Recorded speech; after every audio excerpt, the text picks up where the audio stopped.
Hi guys, Navratri స్పెషల్లో ఈరోజు మా ఇంట్లో పులిహార చేసుకుంటున్నాం. రండి.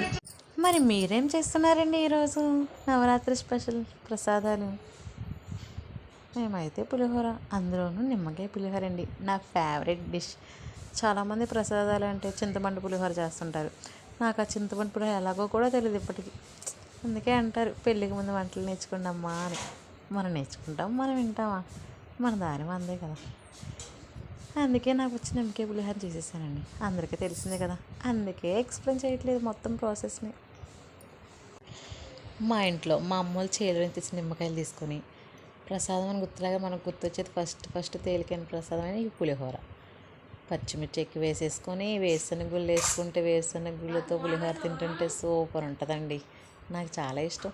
ఇంకా పులిహోరలోకి పచ్చడి వేసుకొని తింటాం, నాకు ఇష్టం అండి. పచ్చడి పప్పు, మరి మీరేం వేసుకుంటారో తెలియదు నాకు, కానీ ఇక నాకు వచ్చిన ఈ నిమ్మకాయ పులిహోరని చేసేసి తాలింపు వేసేసి దేవుడికి ఇలా సమర్పించి వచ్చేసామండి. చింతపండు పులిహోర మాత్రం నాకు రాదు.